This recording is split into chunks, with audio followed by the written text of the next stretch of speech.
Sausaw lang natin. Ayan.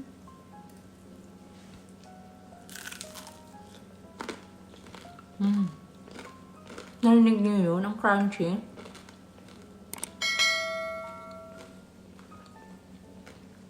Oh my God, ang sarap guys. Hi guys, for today's video, magluluto tayo ng ukoy.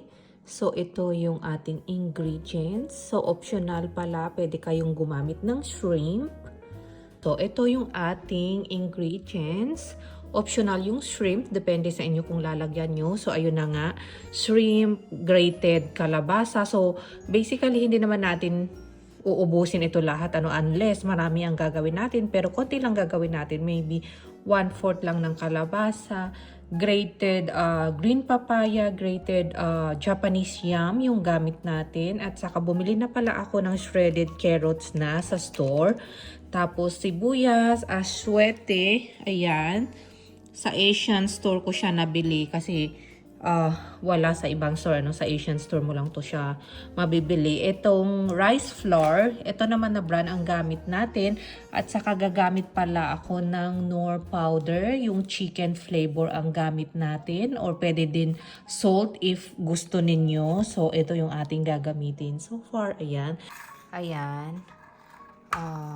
at saka i-grate na natin siya, Pwede kayong gumamit nung cheese grater kung wala kayong nito. So, ayan. So, after natin nag-grate to, guys, lagay natin sa malaking bowl. Ayan, yung papaya, kalabasa, yung kamote, carrots, at saka yung ating sibuyas. Tapos, halo-haloin lang natin siya.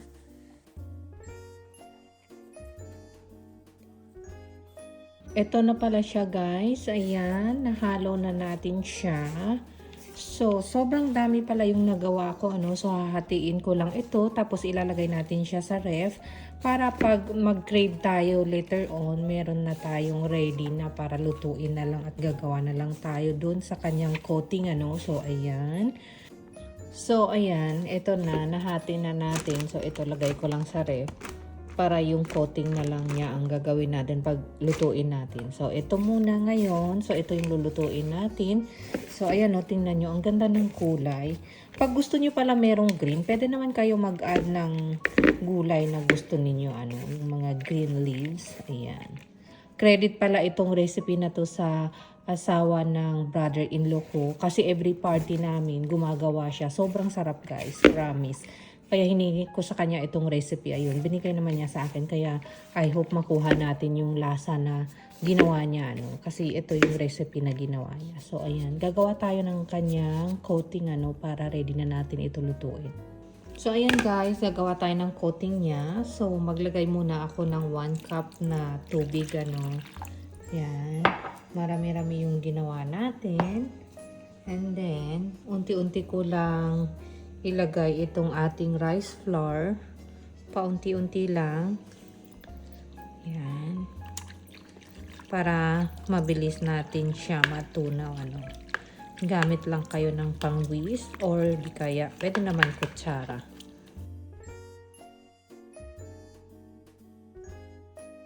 So, maano pa siya very watery. So, mag-add tayo. Yan.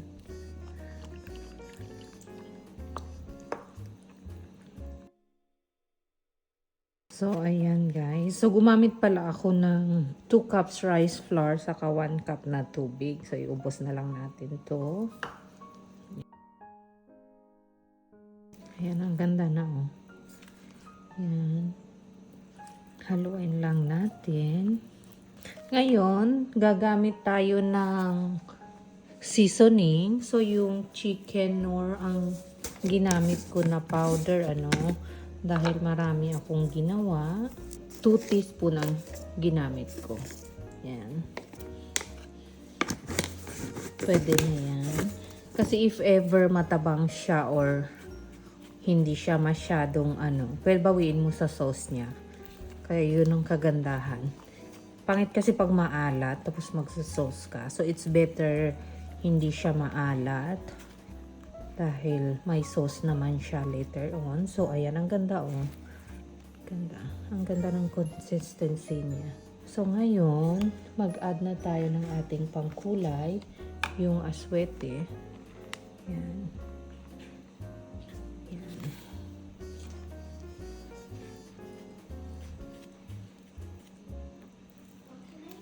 Mag-add na lang tayo pag gusto pa natin. So dahil konti yung nilagay ko, mag-add pa ako, guys. Yan. Actually, halos naubos ko yung isang packet eh. Ayan. So, ayan guys. Ready na ito. Ilagay na natin siya doon sa ating veggies.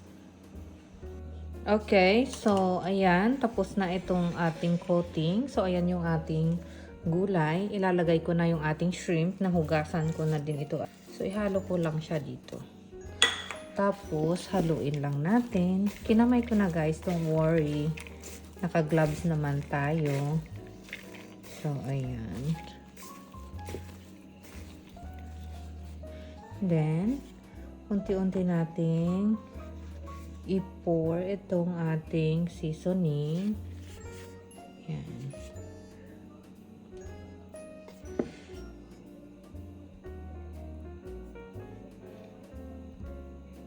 Ayan. Tapos, haluin lang natin. Ayan, ang ganda na ng kulay niya, oh. Okay. Mag-add pa ako, guys.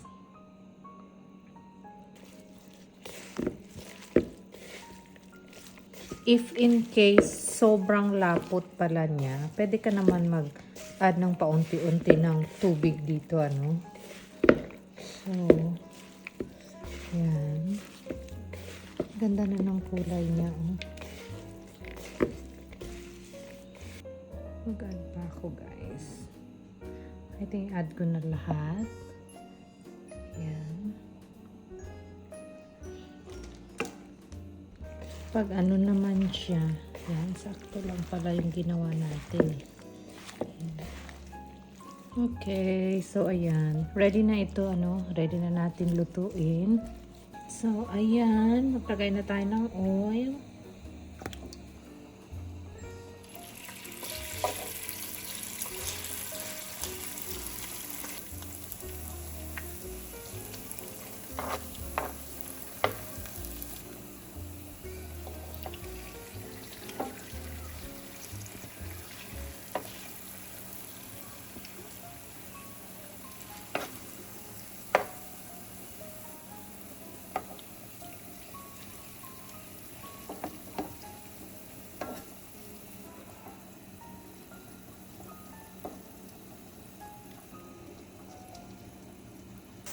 So, ayan. Paligtarin lang natin ito, ano.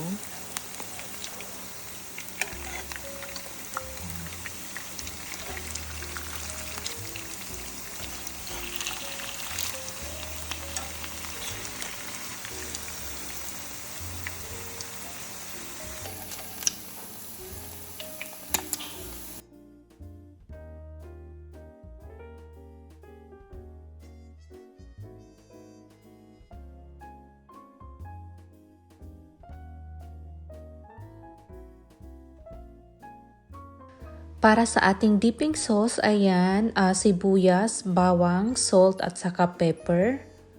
And vinegar. So, ayan guys, luto na. Tingnan nyo nga naman, oh, nakakatakam. Ang ganda ng kulay. Ayan. Tapos, ito yung ating sausawan. Oh, diba?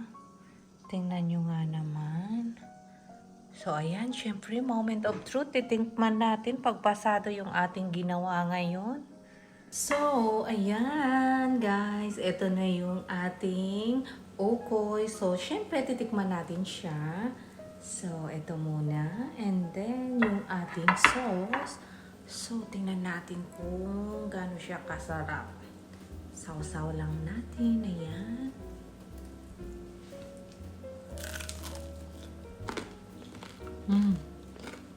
Narinig niyo yun? Ang crunchy.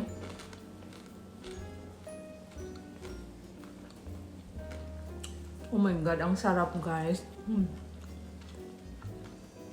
Matamis-tamis siya.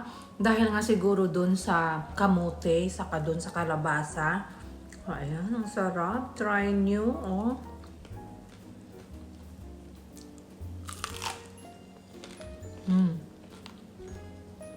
Ang lutong.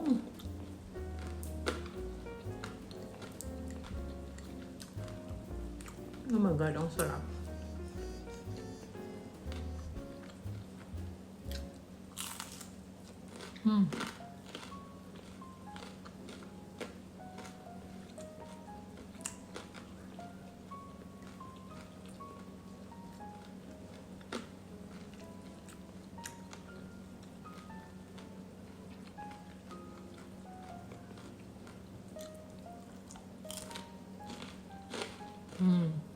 Grabe ang lutong.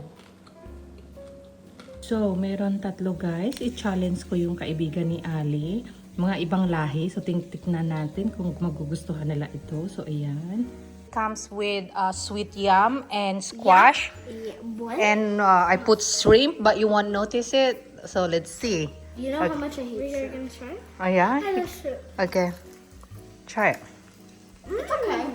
It's good. That's You like- really good. you It's like good? it? I noticed it. It's so good. Really? A little bit too. Mm-hmm. I love it. Ooh. Shrimp in this? Yeah, there is. I love shrimp. Oh, yeah. There's the shrimp. There you go.